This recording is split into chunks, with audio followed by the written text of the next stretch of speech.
Aliens bullied a human in jail. Regret came fast.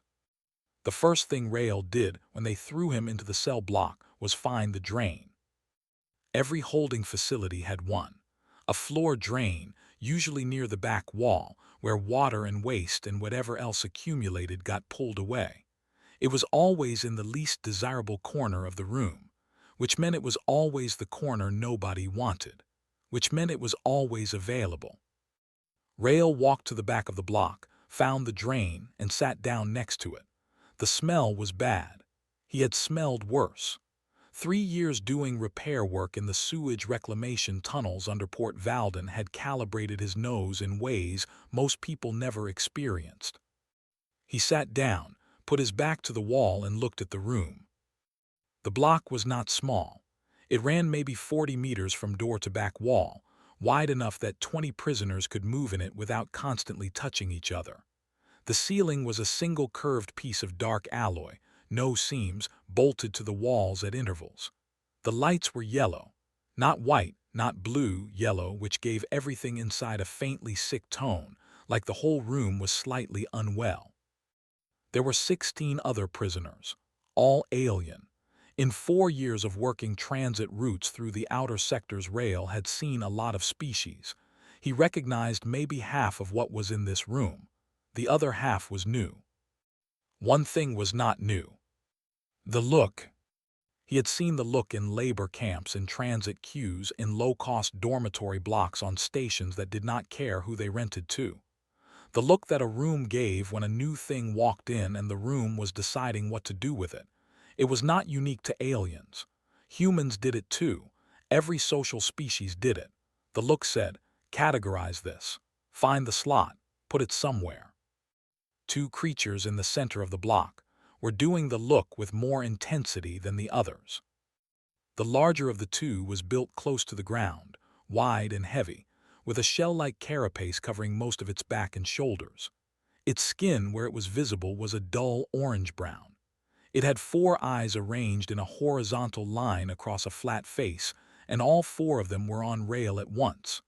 Its name, he learned from a whispered translation from the creature sitting closest to the drain, was Huck. Beside Huck stood something tall and thin with elongated limbs and a narrow head and skin the color of old bone. It moved constantly, a slow, restless shifting of weight that never stopped, like something that found stillness physically unpleasant. This was Lys. And Lys, the whispering creature by the drain told him, was the one to actually worry about. Rael nodded once at the creature by the drain. It was small and roundish, with soft gray fur covering most of its body and eyes that were very large and pale gold, and expressed things its voice apparently preferred not to. It made a small gesture that might have been acknowledgement. Across the room, Huck said something in a language that took the translation chip a moment to process. It smells like the drain already found its match. Lys made a sound that was probably laughter. Rael heard it. He looked at his hands. He turned them over once and looked at the backs. There was old grease under the fingernails that the processing guards had not bothered cleaning off. His knuckles were rough from years of physical work. He was not large by any standard. Medium height, lean, with the kind of build that came from a lot of actual labor rather than anything deliberate. He did not look up at Huck. He did not say anything. He reached into the single pocket they had left him access to and pulled out a short, thin piece of wire, the kind used in basic electrical repair. It was not a weapon. It was not useful as a tool in any serious sense. The processing guards had looked at it, turned it over, and decided it was not worth confiscating. Rael kept it because fidgeting helped him think and the wire gave his hand something to do. He bent it slowly into a small shape, then bent it back, then started again. Huck watched this for a moment and then lost interest. A creature that sat by the drain playing with a piece of wire was not interesting. That was fine. Rael was not trying to be interesting. The gray-furred creature by the drain watched the wire for a while.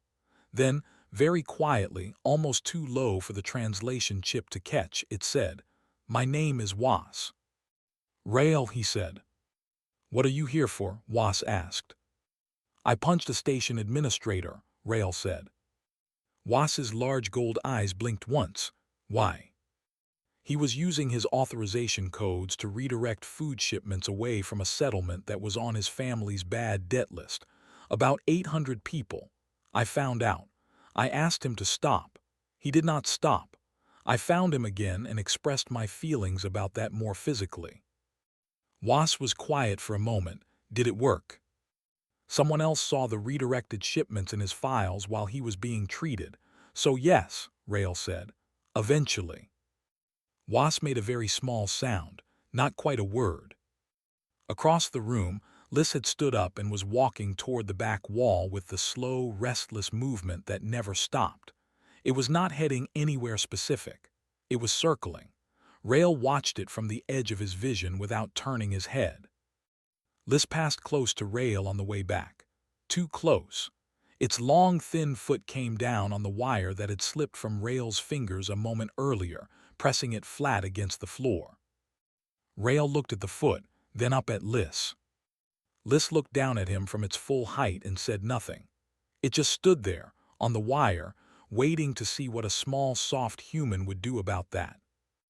Rail sat back against the wall. He looked at Liz with an expression that was very calm and very patient and said, also very calmly, "You are standing on my wire." Liz tilted its narrow head, and then it ground its foot down slowly, dragging the wire sideways across the floor until it bent badly out of shape. Then it walked away. Was watched Rail's face very carefully. Rail picked up the bent wire, looked at it, put it in his pocket. "How long have Huck and Liz been running this block?" he asked. "Since before I arrived," Was said. 11 months for me." Rail nodded slowly. He looked at the yellow ceiling. 11 months, he said, like he was measuring something. He was. Aliens bullied a human in jail. Regret came fast. The block had a rhythm, and Rail spent 4 days learning it before he did anything else. Huck controlled the dispensing terminal. Not officially. The terminal was available to all prisoners on a rotation, but Huck had established over a long period that it was available to all prisoners after Huck had used it as long as Huck wanted, and any prisoner who approached the terminal while Huck was nearby without Huck's approval received a reminder that the arrangement was not optional. The reminders were physical, brief, and educational. Liz controlled information. This was subtler. Liz knew things. Liz knew which prisoners had hearings coming and what the likely outcomes were. Liz knew which guards could be spoken to and which could not. Liz knew which new arrivals had resources on the outside and which were truly alone. This knowledge was currency, and Liz spent it carefully, always in ways that increased its own standing, and always at the expense of someone who could not afford to object. Together, Huck and Liz had built something that functioned almost like a small government, except that this government had no interest in the welfare of the people it governed. Rail understood this by the end of day 2.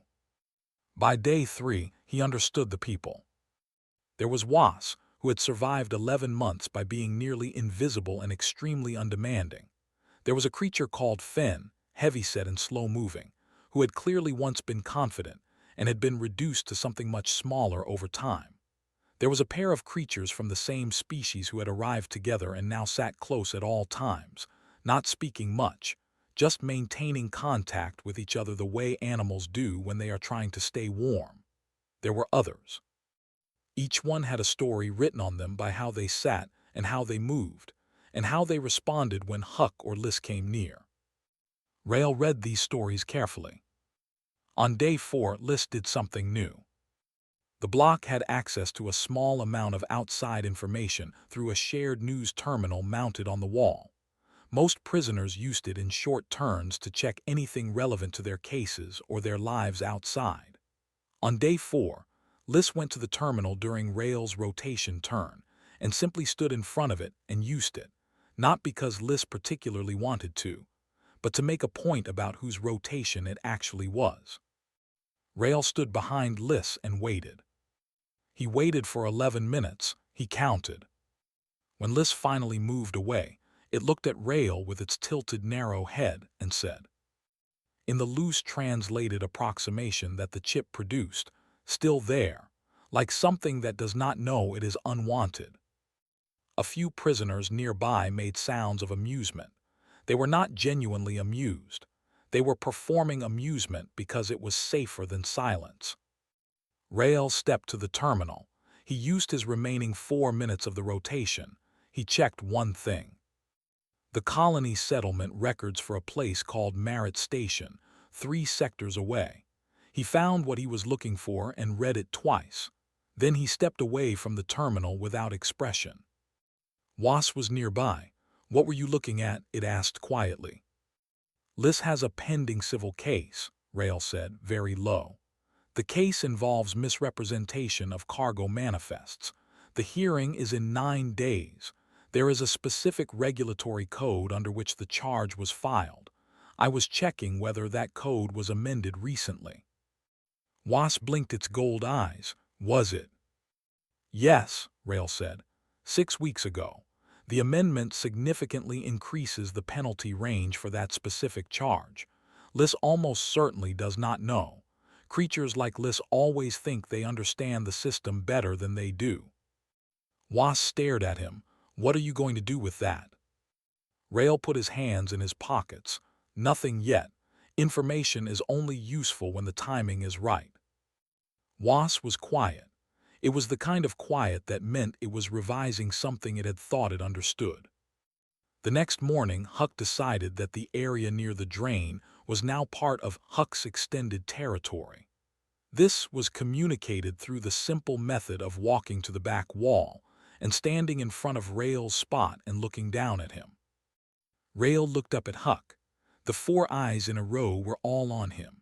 The shell across Huck's shoulders was wide enough to block the yellow light from above and put Rail in a shadow.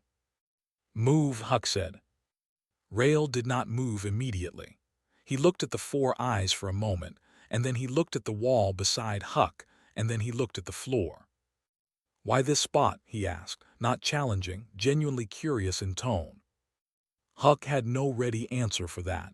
It had not expected a question. It had expected compliance or resistance. A question sat in a different category. Because I said, Huck said. Rail nodded slowly and stood up and moved 3 meters to the left along the back wall. Huck watched him, then walked away.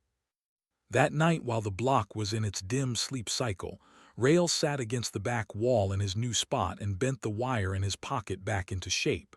Not all the way, but closer. Was had crept near again, as it often did. You moved, Was said, like it was a fact that needed nomming. I moved 3 meters, Rail said. Huck will see that as winning. Good, Rail said. Was looked at him with its gold eyes in the dim light. That is not the response I expected. Creatures that think they are winning stop being careful, Rail said. Huck is already not careful. I want Huck comfortable. Comfortable creatures make predictable mistakes. Was sat with that for a long time. You are not what you looked like on the first day, it said finally.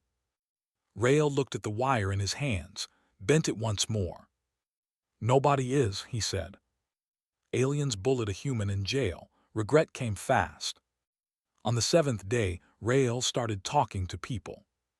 Not Huck, not Liz. He started with Fen. Fen was the heavy-set creature who had been reduced from whatever it once was into something much smaller. It sat in the same spot every day against the left wall and ate its rations slowly and avoided eye contact with everyone. It had not started a conversation with anyone, as far as Rail could observe, in at least the 4 days he had been watching. Rail sat down near it at the meal table and said, "You did electrical contracting before you were arrested." Fen looked up sharply. How do you know that? The way you looked at the conduit housing on the west wall on the 2nd day when the lights flickered. You were diagnosing it.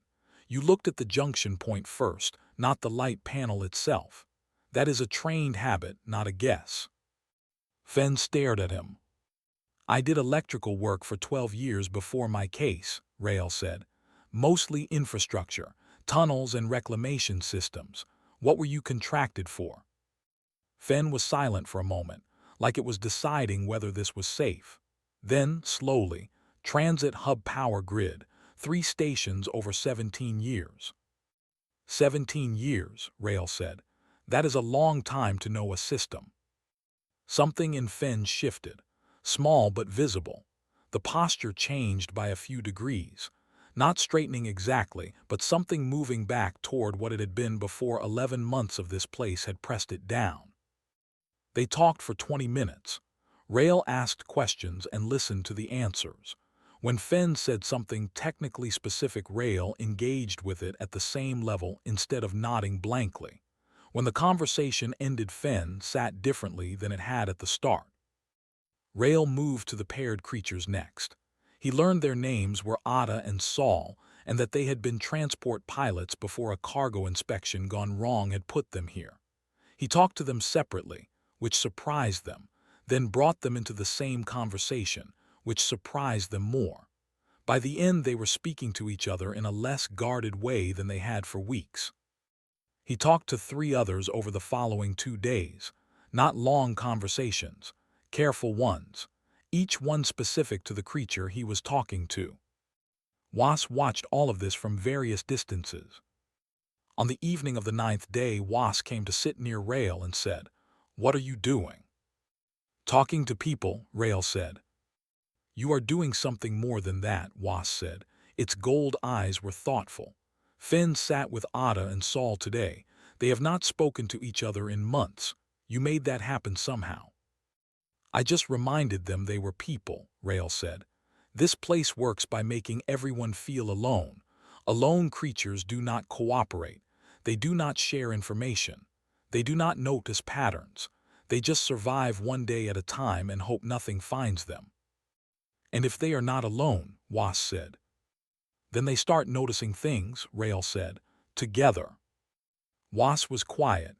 "Huck will notice that the room is changing." "Huck already has," Rail said. This was true.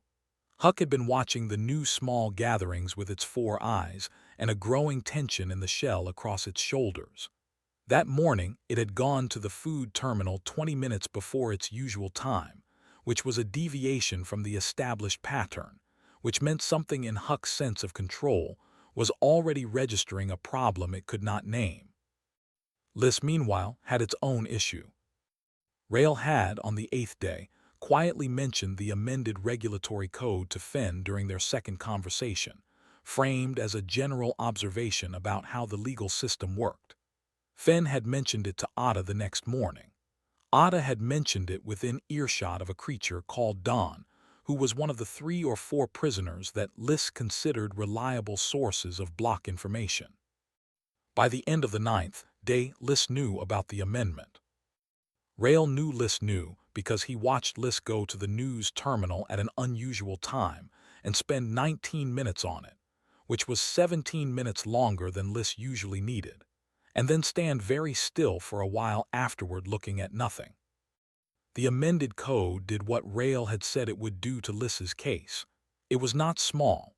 Lys had been operating under the assumption that its hearing would produce a manageable outcome. That assumption was now incorrect. Lys's constant restless movement that evening was faster, more erratic. Was noticed. "Lys is upset," it said. "Yes," Rail said. "Did you do that?" "I mentioned a legal fact to Fenn," Rail said. "Facts move on their own once they are loose." Was looked at him for a long time.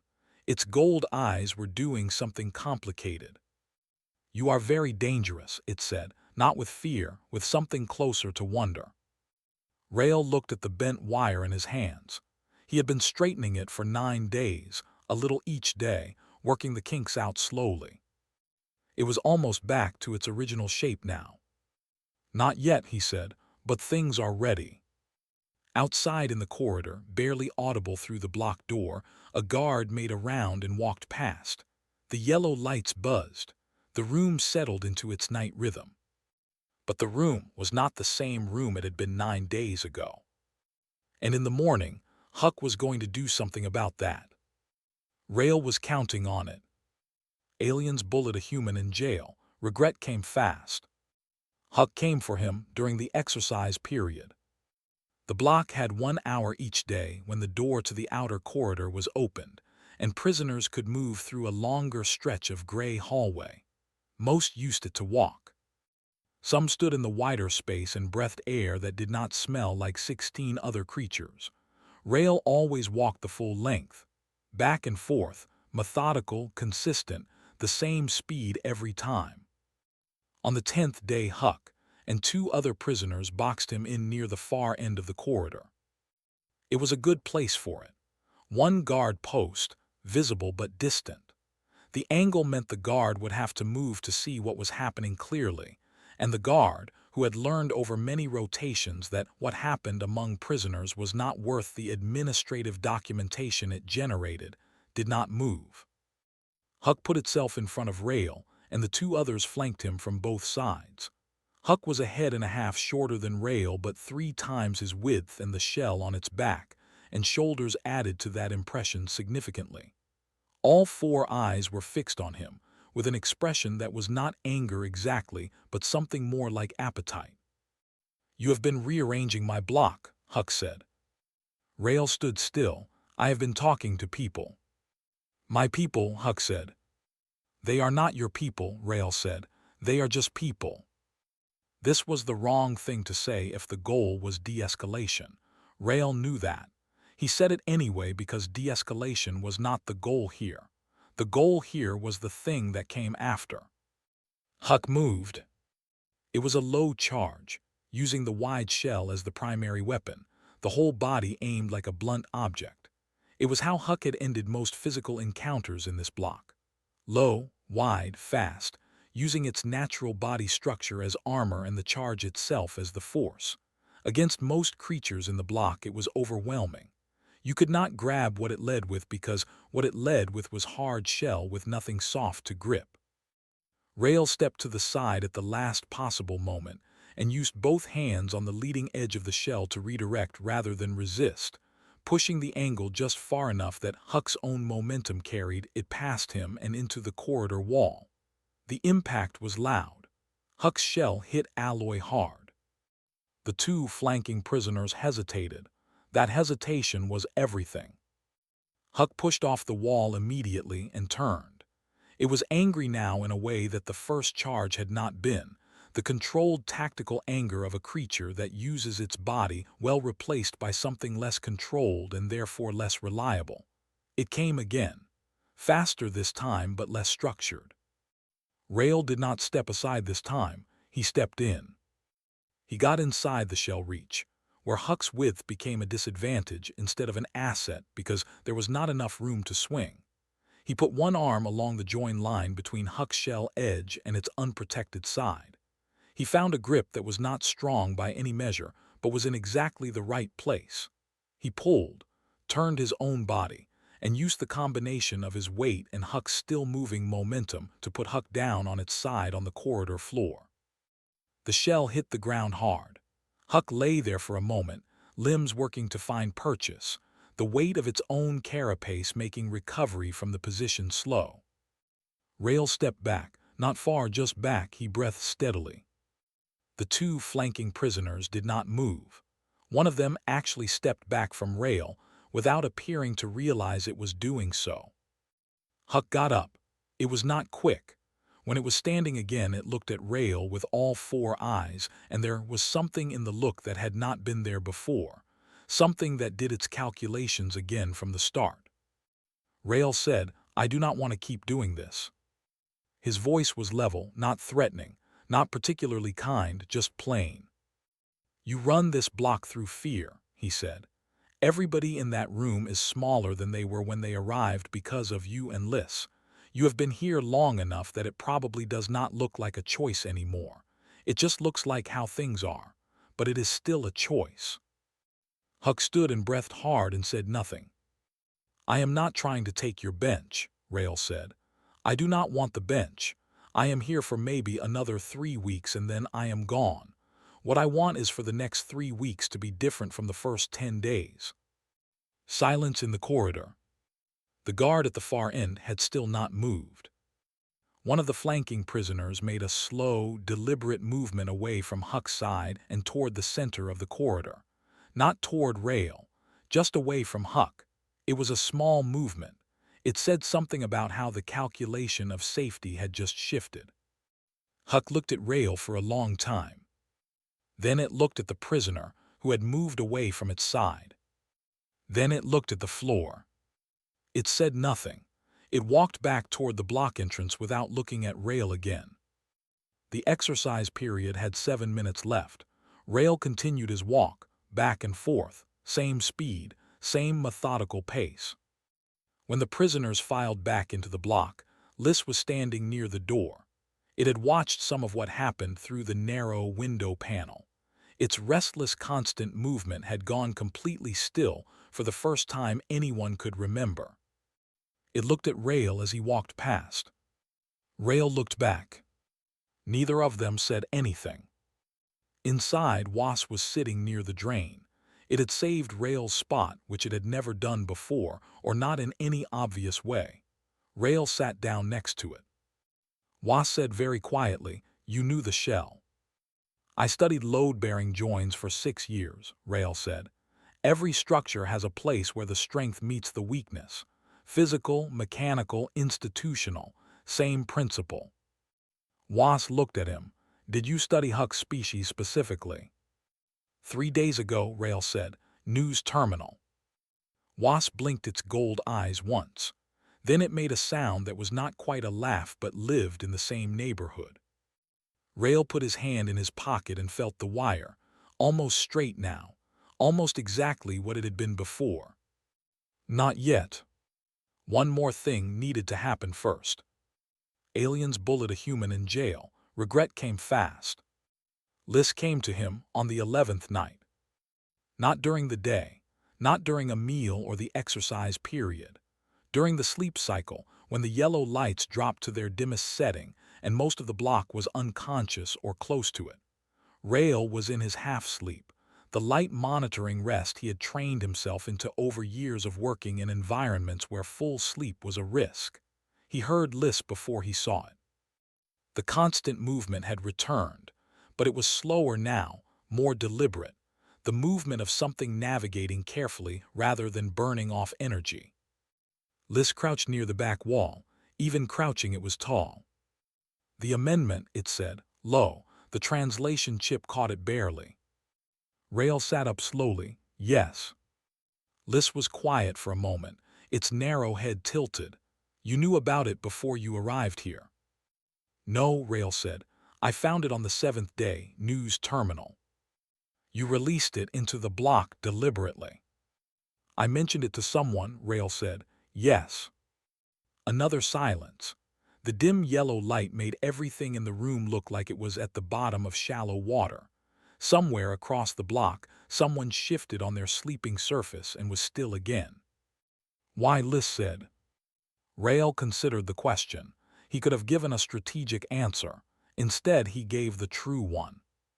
"Because you were using information as a weapon against people who could not access it themselves. I equalized that." Liz sat with this. Its long fingers moved against each other, a small, restless gesture. "You cost me significantly. The penalty range under the amendment." "I know what the range is," Rail said. "Then you understand what you did." "Yes." "And you did it anyway." "Yes." Liz looked at him for a long time with its two pale eyes. "I do not understand you," it said, not angrily, with something that was almost genuine confusion. "You have no advantage to gain here. Your case is already strong. Your hearing is close. You could have sat by your drain for 3 weeks and left. Instead, you disrupted everything." Rail looked at the wall across from him. "There are 16 other people in this block," he said. "Most of them have been here much longer than 3 weeks. Some of them will still be here long after I leave. The way this block operates affects all of them every single day. Whether I choose to care about that is up to me. I chose to care about it." Liz was still. "That is not rational," it said finally. "It is completely rational," Rail said. "It is just not selfish. People confuse those two things a lot. The silence that followed was different from the previous silences. Lys did not move for almost a full minute, which for a creature whose base state was constant motion was remarkable. Then it said, "My hearing is in 6 days. With the amendment, I need a different argument structure. I do not have a legal representative. The public counsel on this station is inadequate." Rail looked at it. "Is this the part where you ask me for something?" "You understand legal codes," Lys said. "You found the amendment in 7 days using a public terminal. I have watched you. You understand how these systems work." "I am not a lawyer." "Neither is my public counsel effectively," Lys said. Rail was quiet. "Why would I help you?" he said, not hostile, actually asking. Lys took longer than expected to answer, long enough that it seemed like it was finding an honest answer rather than a useful one. "Because you care about people in this block," it said, "and I am a person in this block." This was, Rail reflected, probably the most honest thing Lys had said to anyone in a long time. He looked at the ceiling. The yellow light hummed. "Go back to your sleeping area," he said. "In the morning, during the exercise period, I will talk to you. Bring everything you know about your case from memory and organize it before then."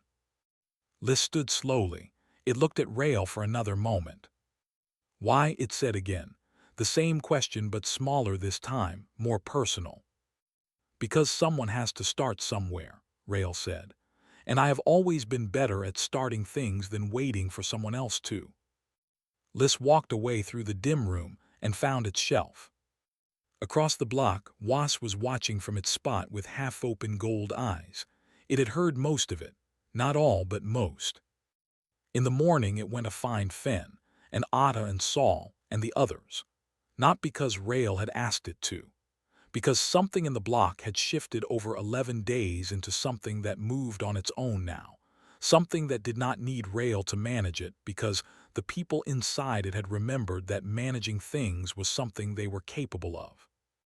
Fen fixed the flickering conduit junction on the west wall that had been causing the lights to buzz unevenly for months, something the guards had ignored for a full year. It took 40 minutes. Fen did it because it could, and because it made the room slightly better for everyone in it. Nobody asked it to. That was the point. That evening, for the first time in 11 months of his imprisonment, Huck sat at the common meal table with other prisoners and said something that was not a command or an insult. It was a short observation about the food, unremarkable content, but it was said into the room rather than over it. Nobody responded dramatically. Atta said something back, brief, neutral. It was almost nothing. It was not nothing. Rail sat by the drain and turned the wire in his fingers. It was straight now. Completely straight, every bend worked out, returned to exactly what it had been. He held it up and looked at it in the yellow light. Then he set it down on the floor by the drain and left it there. He did not need it anymore. Aliens bullied a human in jail. Regret came fast. The hearing was on the 14th day. Rail had been told it would be a short one. The public counsel assigned to him was a creature named Bato who wore its stress visibly and carried a data tablet that was slightly cracked on the upper left corner. Bato had reviewed the case in 40 minutes the previous evening and said the framework was straightforward.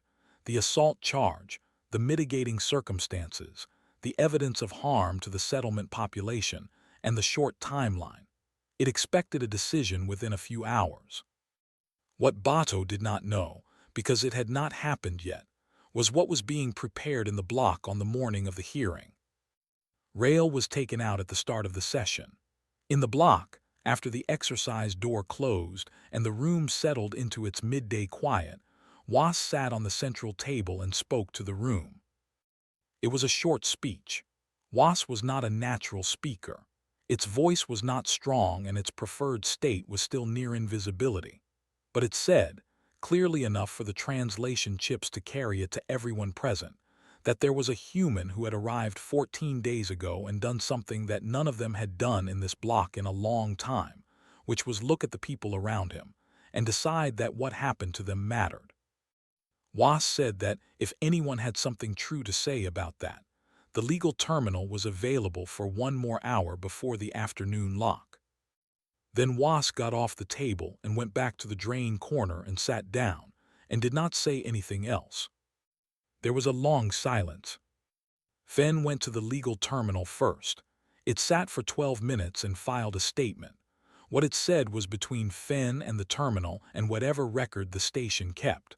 When it came back, it did not look at anyone in particular and went to its usual spot on the left wall, but it sat there differently. More vertical, more like itself. Ada went next, and Saul after separately, which meant whatever they filed was their own. Liz went. Liz stood at the terminal for 23 minutes. Whatever it filed was long. Then Huck crossed the room. Huck crossed the room and stood in front of the legal terminal and looked at it for a moment like it was a thing it had never used for this purpose, which was true. Then it used it. 3 minutes, no longer. It came back to its bench and sat down, and its 4 eyes did not look at anyone. By the time the filing window closed, 9 statements had been submitted. In a block of 17 prisoners, 9 had chosen to speak. In the hearing chamber, Bato was presenting the established framework when the presiding adjudicator received a notification. The adjudicator, a broad, flat-faced creature with ceremonial markings on both forearms, paused Bato with one raised hand and reviewed the incoming documents. It read for 8 minutes without speaking. Bato looked at Rail. Rail looked at the adjudicator. The trade authority representative on the other side of the chamber looked at its own documents because it had not been told about any of this and was not prepared for it. The adjudicator looked up. 9 witness statements from the detention block, it said. It said this like it was verifying something it suspected was a processing error. Bato said, I was also not aware of. One of them, the adjudicator said, is from a prisoner named Huck, who has a prior record of 16 disciplinary incidents within the block system over 4 years. It paused. Huck's statement describes the defendant as the only prisoner it has encountered in 4 years of detention who attempted to improve conditions for others without any apparent personal gain. Bato was quiet. The trade authority representative set down its documents. The hearing took 4 hours instead of the estimated 2. The additional time was not because the case became more complicated. It was because the adjudicator asked questions that went beyond the formal charge, questions about the settlement, the supply situation, the documented harm, and the sequence of events that led to the assault. Rail answered all of them plainly and without embellishment.